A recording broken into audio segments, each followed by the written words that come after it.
3주 전에 우리는 에베소서 4장 1절로 6절 말씀을 살펴보았습니다. 하나님을 위해서 구원으로 부르신 그 부르심이 얼마나 가치 있는지를 우리가 알아야 한다라고 살펴보았습니다. 그리고 하나님의 부르심에 합당한 그 성품이 우리에게 있어야 한다. 그것이 개발되어야 한다라는 것을 살펴보았습니다. 그리고 하나님이 그리스도 안에서 믿게 된 자를 이미 하나로 만드신 것이고 우리는 이미 하나 된 것을 지켜나가는 것이다 라고 하는 것을 살펴보았습니다. 그리고 2주 전과 오늘 두 번에 걸쳐서 침례교회, 특별히 침례교회의 실행과 관련된 것을 좀 살펴보고 있는 중에 있습니다. 2주 전에는요, 우리가 구약의 성전 예배와 신약의 교회를 통한 예배의 차이를 살펴보았습니다.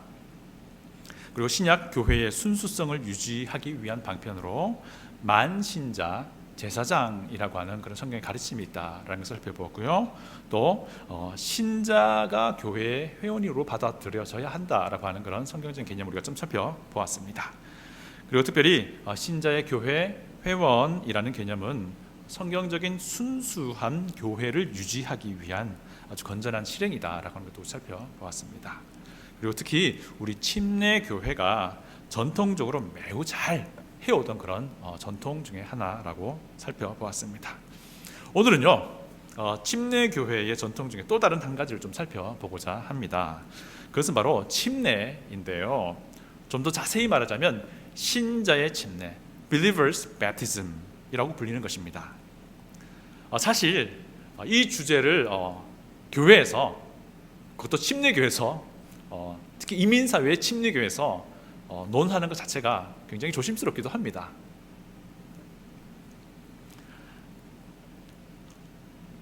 각 교회마다, 각 교단마다 침례에 대한 이해가 다르고요. 그리고 실행도 다릅니다. 그리고 우리 교회만 해도요, 장로교회의 배경을 가진 분도 있고 성결교회의 배경을 가진 분도 있고 또 감리교회의 배경을 가진 분도 있고 그렇습니다. 저도 사실 장로교회의 배경을 가지고 자라왔었습니다. 그리고 이민사회에서, 이민교회 안에서는 쉽게 마음이 틀어지면 교회를 떠나서 다른 교회를 또 갔다가, 또 거기서도 뭔가 문제가 생기면 또 다른 교회도 갔다가, 또 문제가 생기면 또 우리 교회로 오기도 하고, 그런 일이 자주 흔하게 있기 때문에 이런 부분을 논하는 것이 그렇게 쉬운 문제는 아닙니다. 그러나 반드시 우리가 이것을 알아야 한다고 저는 믿습니다. 그리고 우리 교회에서는 정말 이 부분에서 반드시 잘 이해하고 우리가 지향하는 바가 무엇인지를 알기를 원합니다. 저는 우리 교회가 침례교회로서요, 여러분들이 침례교회에 속한 사람으로서 우리 침례교회의 입장이 무엇인지 알아야 한다고 저는 생각합니다.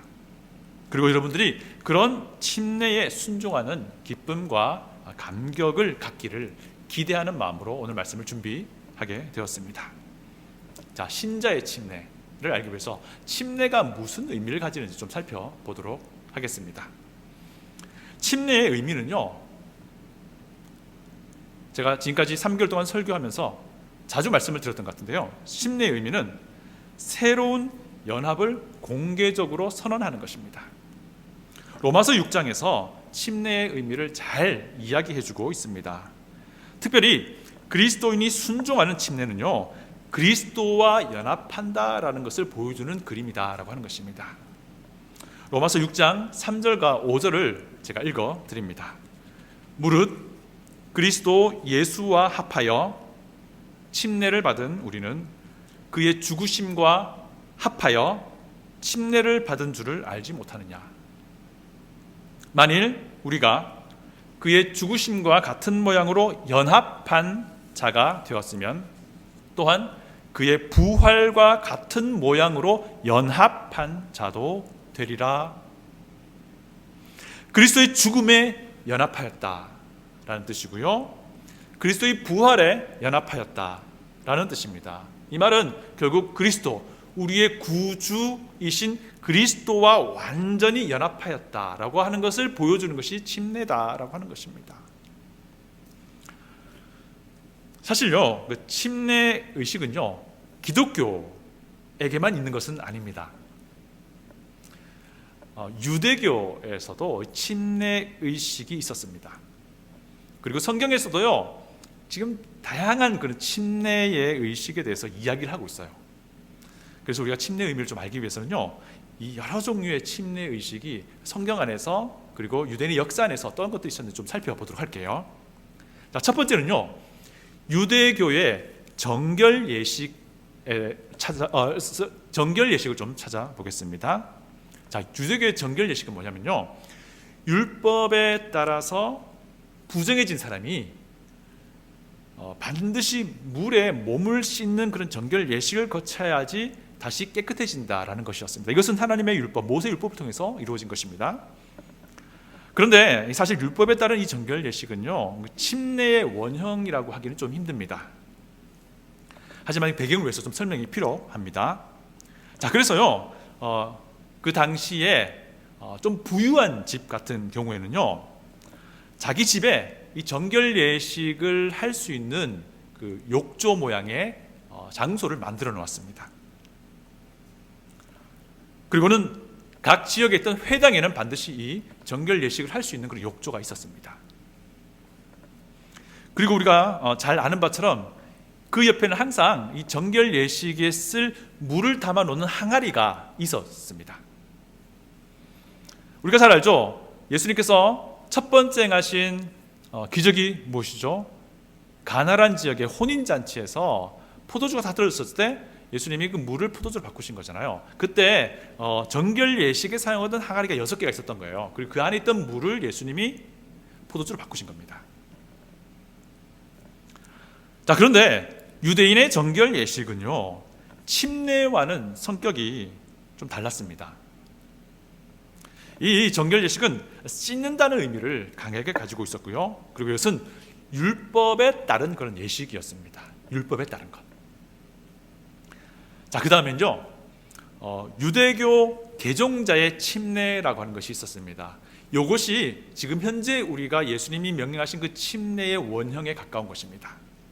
자, 이제 율법과 관련이 없는 침례의 원형이 시작됩니다. 유대교에서 이방인이 유대교로 개종하게 되면요, 일정한 과정을 거치게 했습니다. 남자 같은 경우는 할례를 받겠습니다.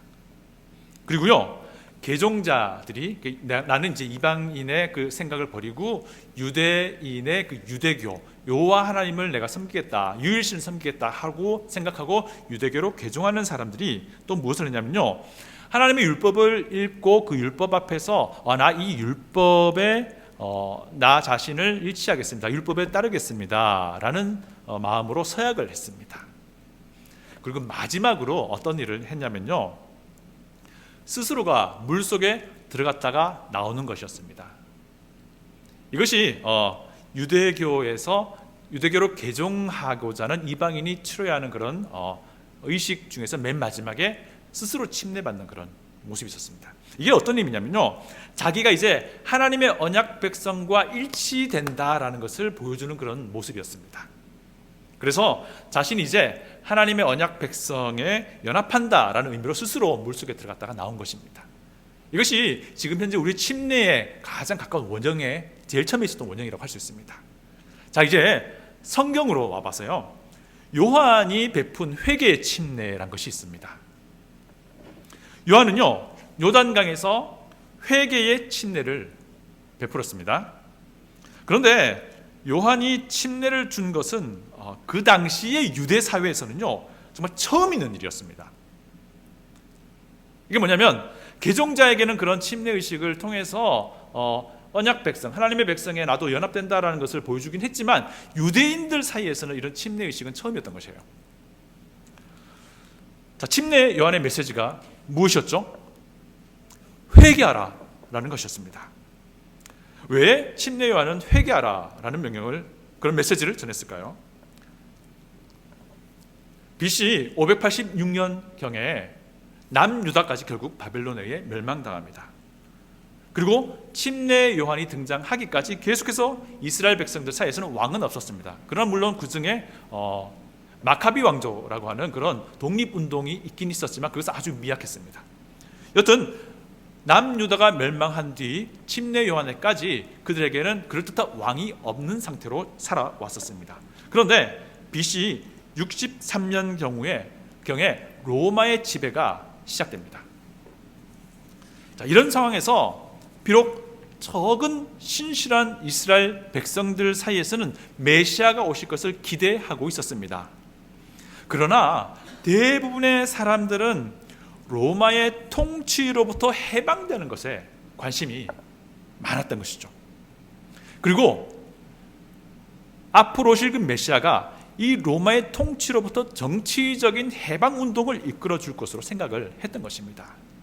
그런데 메시아 통치 이전에 그들의 죄 문제가 우선 해결되는 것이 이루어져야 했던 것입니다.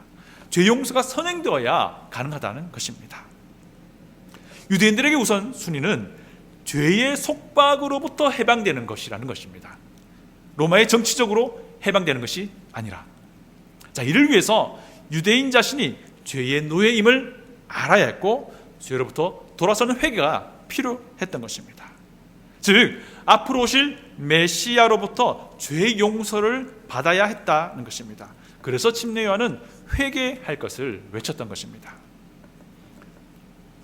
이것이 진짜로 오실 메시아를 받아들이는 길이다 하는 것입니다.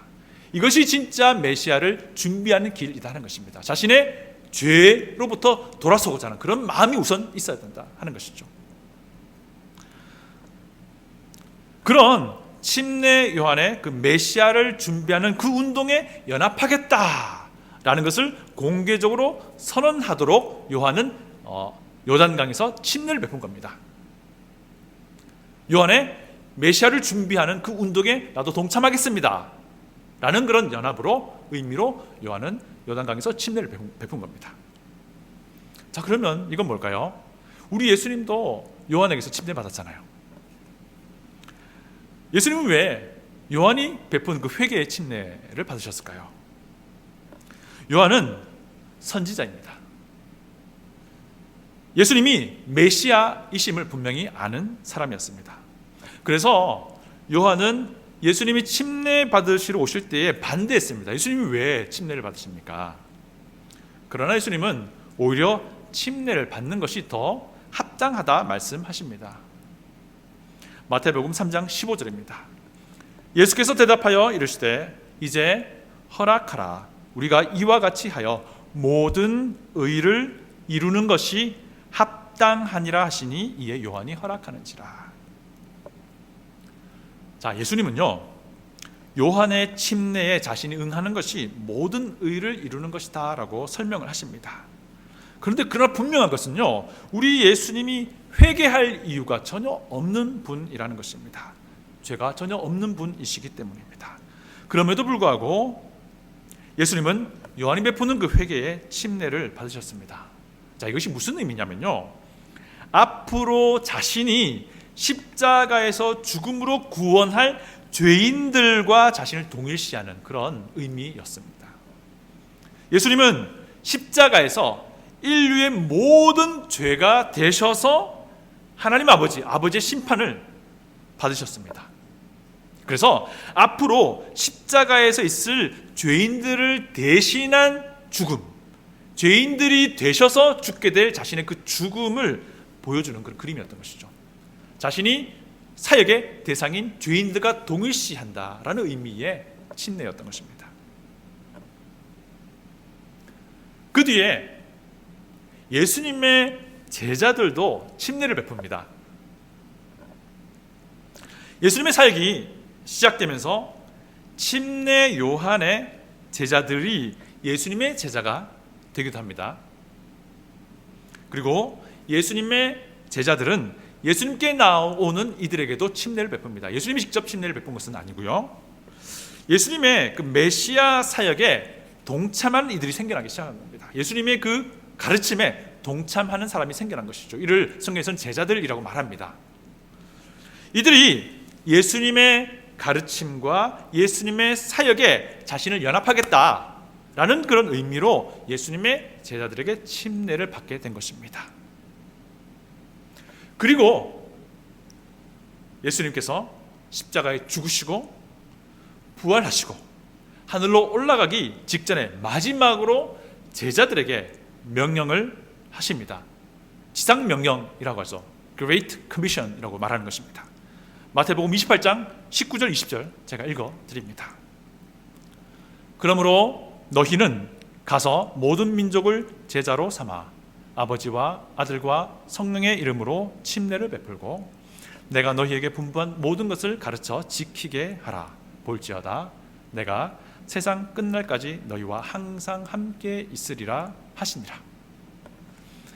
지금 우리가 행하는 침례는 바로 예수님의 지상 명령에 근거하여 시행하는 것입니다.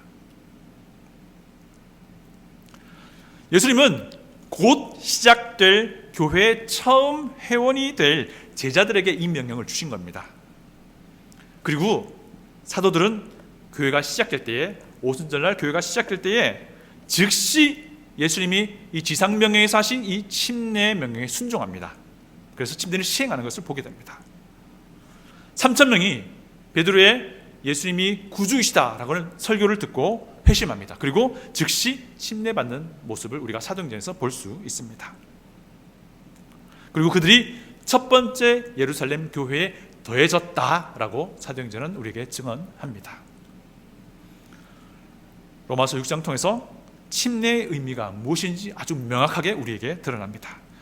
그리스도의 죽음과 부활에 연합되는 것이다 라는 것입니다. 결국 침례는요, 예수님을 구주로 믿는 이들이 자신이 믿는 그 예수님과 연합되었다라고 하는 것을 공개적으로 증언하고 이를 통해서 그리스도의 몸, 곧 교회에 더해지는 그런 절차라는 것입니다. 공적인 고백이라고 하는 것입니다. 믿음의 표현이라고 하는 것입니다. 자, 보십시오. 유대인의 정결 예식을 일단 빼고요, 유대교로의 개종자가 거쳤던 그 침례, 그리고 요한이 베푼 회개의 침례, 그리고 예수님이 받았던 그 침례, 그리고 예수님이 제자들이 주었던 그 침례가 다 공통점이 있습니다. 연합된다는 것입니다. 일치된다라는 것입니다. 자, 이런 것들을 배경으로 해서 우리 예수님이 그리스도 안에서 한 몸 된 교회에게 명령하신 것이 바로 현재 우리가 순종하는 침례입니다. 예수님의 그 지상 명령에서 말씀하신 그 침례를 우리가 시행하고 있는 것입니다. 침례는 자신의 믿음을 공개적으로 증언하는 것입니다. 그리고 침례를 통해서 그리스도의 몸인 교회의 회원으로 받아들여지는 것입니다. 이것이 침례의 의미입니다. 자, 그렇다면 누가 침례를 받는 걸까요? 복음을 듣고 예수님을 구주로 믿는 이들이 받습니다. 자신이 믿는 예수 그리스도가 어떤 분인지 분명하게 알고 그 예수님이 정말 구주이심을 확신하며 그분에게 모든 것을 건 이들이 받는 것입니다. 우리는요, 지상명령에 근거한 침례에 대한 여러 가지 예를 성경에서 찾아볼 수 있습니다. 몇 가지만 좀 살펴보겠습니다. 오순절날 베드로를 통해 예수님에 대해 전해들은 그들이 예수님을 믿게 됩니다. 그들 숫자가 3,000명이라고 사도행전 2장에서 말씀합니다. 그들이 침례를 받게 됩니다. 사도행전 2장 41절 제가 읽어드리겠습니다. 그 말을 받은 사람들이 침례를 받음에 이날에 신도의 수가 3,000이나 더하더라. 자, 그 다음 예는요, 빌립이 있습니다. 빌립은 초대 교회의 아주 신실한 일꾼이었습니다. 소위 7 집사 중에 한 명으로 알려져 있습니다. 자, 그런데 빌립이요, 전도자이기도 했습니다. 복음 전도에 탁월한 일꾼이었습니다. 저는 우리 교회에 속한 모든 분들이 이 복음 전도에 탁월한 일꾼이 되기를 간절히 바랍니다. 자, 빌립이 사마리아에 가서 복음을 전합니다. 그리고 빌립의 그 메시지를 듣고 믿게 된 사마리아 사람들이 침례를 받습니다. 사도행전 8장 12절 말씀 제가 읽어드립니다. 빌립이 하나님 나라와 및 예수 그리스도의 이름에 관하여 전도함을 그들이 믿고 남녀가 다 침례를 받으니. 사도행전 18장에 와서요, 고린도 사람들도 마찬가지로 믿은 뒤에 침례 순종하였다라고 사도행전은 증언합니다. 사도행전 18장 8절 읽어드립니다. 또 회당장 그리스보가 온 집안과 더불어 주를 믿으며 수많은 고린도 사람도 듣고 믿어 침례를 받더라. 자, 침례에 대하여 분명한 것은 믿음을 확신한 이들이 자신의 믿음을 공개적으로 간증하는 것입니다. 자, 침례는요, 교회를 출석하기 시작하기 때문에 받는 것이 아니고요, 침례는 과거에 뭔가 뜨거운 뭔가 감정적인 변화가 있었기 때문에 받는 것이 아니고요, 침례는 내가 거룩하신 하나님 앞에 분명히 죄인임을 알고 그 죄에 대한 대가가 사망이란 것도 알고요, 나를 이 사망에서부터 건질 분이 바로 하나님이시고 그 하나님이 아들 예수님이 이 땅에 보내셔서 그분의 대신 죽으심과 부활을 믿는 이들에게 하나님의 놀라운 영생을 주신다라는 것을 확신하며 예수님께 자신의 모든 것을 건 사람들이 받는다라는 것입니다. 그렇게 함으로써 자신의 예수님을 향한 그 믿음을 공개적으로 드러내고 간증하는 것입니다. 자, 그렇다면요, 유아 침례는 어떻습니까? 유아 세례. 자, 이것을 묻습니다. 유아가 자신의 믿음을 확신할 수 있을까요? 그렇지 않습니다. 유아에게 침례를 주시는 분들은요, 몇 가지 성경이 예를 듭니다. 그 중에 하나가 성경에 보니까 가족이 침례받은 경우가 있지 않느냐라고 말씀을 하십니다. 그리고 그 가족 안에는 유아도 있었을 것이다 라고 추정을 합니다. 자, 그런데 제가 몇 가지만 예를 들어봅니다. 사도행전에서요, 루디아 가족이 침례받은 경우가 사도행전 16장에 나옵니다. 그런데 루디아가 침례를 받은 후에 바울에게 자신의 집에 좀 더 머물기를 간청하면서 이런 말을 합니다. 만일 나를 주 믿는 자로 알거든 내 집에 들어와 유하라. 침례를 받은 뒤에 바로 즉시 그 말을 하거든요. 자, 이 말은 루디아가 침례로 자신의 그 믿음을 증언했기 때문에 이런 말을 할 수 있다라는 것입니다. 그러니까 빌립보 간수의 가족이 침례를 받는 모습을 우리가 보게 되는데요. 자, 빌립보 간수가 어떻게 하면 구원을 얻을 수 있는지를 물었습니다. 그때 바울은 분명하게 말합니다. 주 예수를 믿으라. 그리하면 너와 내 집이 구원을 받으리라 라고 분명하게 바울은 선포하였습니다. 침례는 믿음을 확신하는 자들이 받는 것입니다. 자신의 믿음을 공개적으로 간증하는 것입니다. 자, 그러면 그 다음은요, 그럼 침례와 세례가 뭐냐 라고 하는 것입니다. 그러면 왜 우리 성경에는 세례라고 번역이 되어 있습니까? 자, 한국의 개신교 선교가 시작될 때에 장로교와 감리교가 주를 이루었습니다. 그리고 한국어 성경이 번역될 때에도 장로교와 감리교를 대표하는 분들이 주류를 이루었습니다. 그래서 우리말 성경에는 세례라고 번역하게 되었고요, 그 의미는 씻는다라는 의미가 아주 강하게 들어있습니다. 그리고 세례라고 할 때는 주로 물을 뿌리는 형태, 스프링클하는 그 형태를 가집니다. 그런데 침례라는 단어, 세례라는 단어의 원어는 밥티스마입니다. 영어의 baptism이 바로 밥티스마라는 그리스어 단어를 음역한 겁니다. 트랜슬리터레이션 한 겁니다.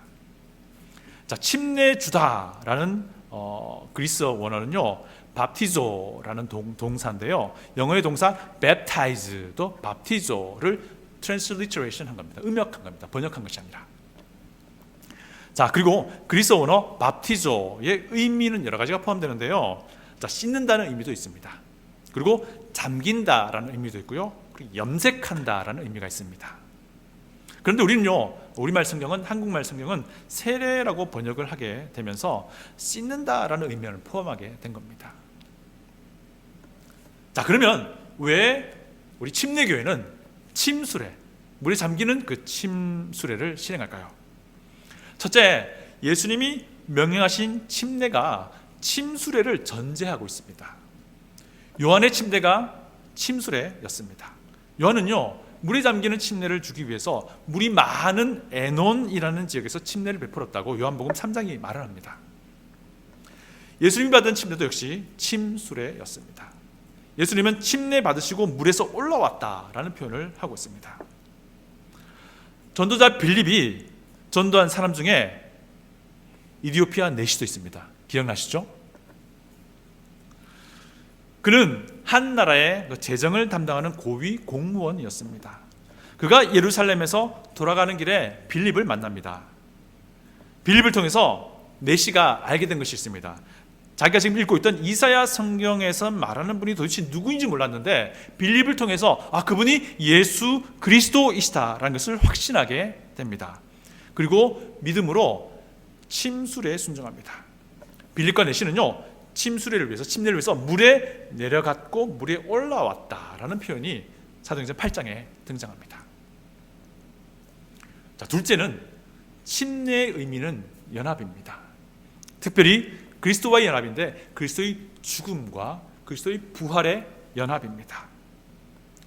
예수님의 죽음과 부활을 잘 표현하는 침례의 방법이 바로 침수례입니다. 물속에 들어감으로 그리스도와 함께 죽음을 보여줍니다. 그리고 물속에서 올라옴으로 그리스도와 함께 부활함을 보여주기 때문입니다. 자, 이제 가장 뜨거운 감자입니다. 또 받아야 합니까? 성경 역시 그런 예가 있나요? 있습니다. 사도행전을 보면요, 과거에 침례 요한의 제자였던 사람들이 에베소에서 바울을 만납니다. 이들은 침례 요한의 제자였다가, 그리고 침례 요한에게서 회개 침례를 받았다가 예수님의 사역, 십자가의 죽음과 부활을 알지 못한 채 예루살렘을 떠난 사람이었습니다. 그들이 떠돌다가 유럽 지역을 떠돌다가 에베소 지역에 온 겁니다. 바울은 그들을 만나서 이런저런 대화를 하다가 그들이 아직 예수 그리스도를 모른다는 사실을 알았습니다. 그리고 그들이 과거에 침례 요한의 제자였다는 것을 알았고, 그들이 침례 요한이 베푼 회개 침례를 받았다는 것을 알게 되었습니다. 그리고 그들에게 예수 그리스도, 죽으시고 부활하신 예수 그리스도가 구주이시다라고 분명하게 증거하고 그들이 믿게 됩니다. 그리고 그들이 예수님의 이름으로 침례를 받게 됩니다. 다시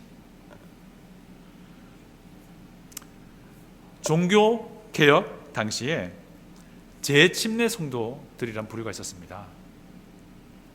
이들은요, 로마 카톨릭에게도 박해를 받았고, 그 당시에 지금의 장로교회의 원형이 되는 개혁자들에게도 박해를 받았습니다. 자, 쯔빙글리라는 사람이 있었습니다. 이들은 아주 유명한 종교개혁 대표자 중에 한 명입니다. 쯔빙글리가 그 스위스의 츄리히라는 도시에서 종교개혁의 지도자로 있었습니다.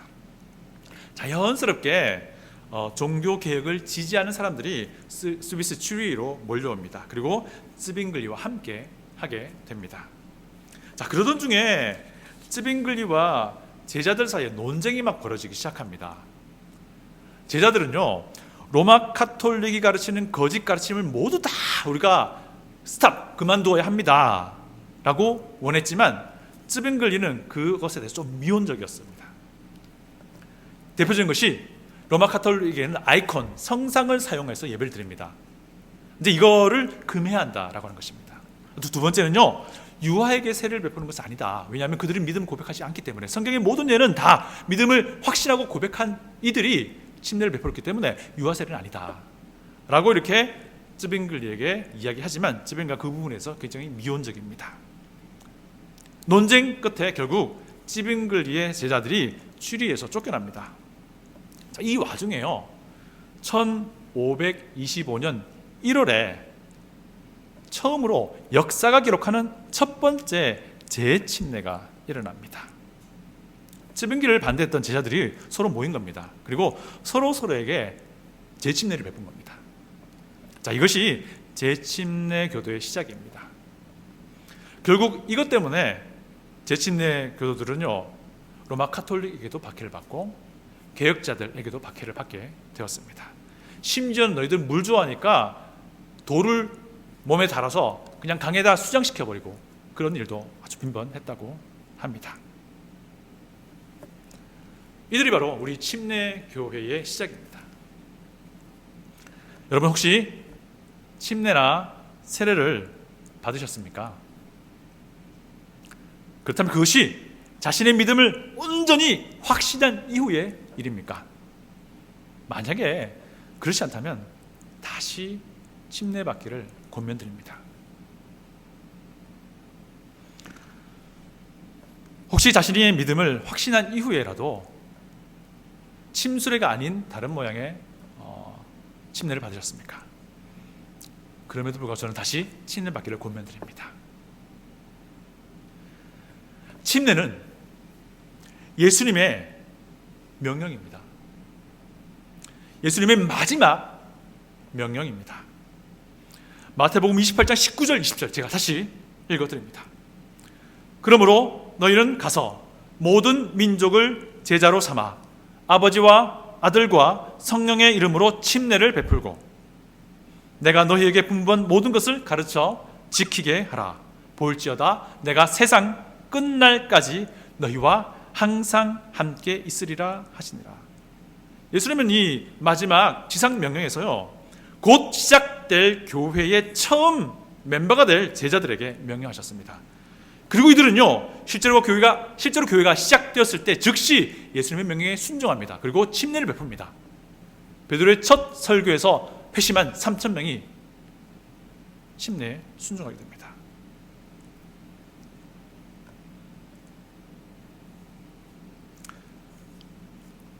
사도행전 8장 35절부터 38절입니다.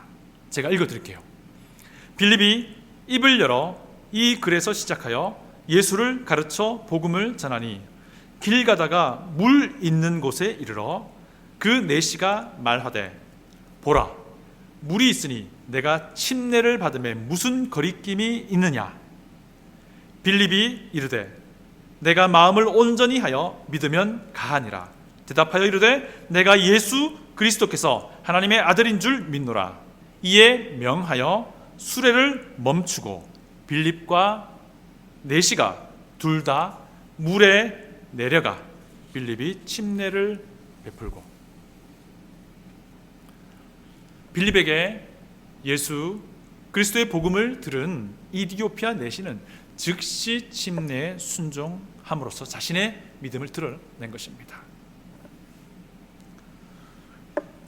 저는 중학교 시절에 장로교회에서 학습 문답을 거쳐서 세례를 받았습니다. 그때 저와 함께 학습 문답을 인도하셨던 분들은 아주 진지하게 정말 신실하게 임하셨음을 저는 믿습니다. 그런데 저는요 굉장히 형식적이었습니다. 안타깝게도요. 그래서 이후에 제가 예수님을 믿고 난 뒤에 제가 받은 세례가 신자의 세례, 신자의 침례도 아니었고 사실 침수례도 아니었습니다. 그래서 저는 서울로 직장 생활을 위해서 대구의 부모님 집을 떠났을 때 서울에서 침례교회에 가서 침례를 받게 되었습니다. 제 아내는 어릴 때에 침수례를 받았습니다. 제가 침례받던 그 교회에서. 그런데 자신 스스로가 자신의 예수님에 대한 믿음을 확신한 것은 그 뒤의 일이었습니다. 저와 결혼해서 구원에 대해서 이런저런 이야기를 하다 보니까 이 사람이 어릴 때 침례를 받았지만 그 뒤에 예수님을 믿게 된 거예요. 그래서 한참 시간이 흘러서 이유가 있어서 다른 침례교회에서 우리가 섬길 때 그 침례교회에서 다시 제 아내는 침례 받았습니다. 제가 침례 받았던 그 교회에서 만난 친구가 있습니다. 이 친구 정말 제가 사랑하는 친구인데요. 그 친구도 역시 어릴 때부터 그 교회에서 자랐고 그 교회에서 침례를 받았습니다. 그런데 그 후에 자신의 믿음을 확신하게 된 겁니다. 그리고 기회를 보다가 다시 침례를 받게 된 겁니다. 제가 그 교회에 갔을 때에. 그런데 그가 침례 받을 때에 교회 앞에서 막 사과하는 거예요. 죄송하다고. 자신이 스스로를 속였다고 막 말하면서 사과하는 거예요. 심지어 자신이 교회를 속였다고까지 막 말하면서 사과하는 거예요. 아유, 무슨 교회를 속였어요. 사실 의도적으로 한 것도 아니고 사실 속인 것도 아닌데 저는 압니다. 그 친구가 얼마나 교회를 사랑하는지 말입니다. 그리고 그 친구가 그 자신의 믿음에 얼마나 충실했던 것을 제가 아는 것이죠. 침례는 우리 주님 예수 그리스도와 내가 연합되었다 라고 하는 내 믿음의 고백입니다. 그래서 반드시 믿는 이가, 반드시 예수님이 나의 구주이심을 확신하는 이가 받는 것입니다. 그리고 침례를 통해서 내가 연합된 그리스도의 몸인 교회에 더해지는 것입니다. 저는 여러분들이 성경적인 침례를 더 잘 알기를 원합니다. 그리고 성경적인 침례에 대한 믿음이 있기를 원합니다. 그리고 이 침례에 대한 자신의 믿음에 충실한 사람이 되기를 원합니다. 다 같이 기도하겠습니다.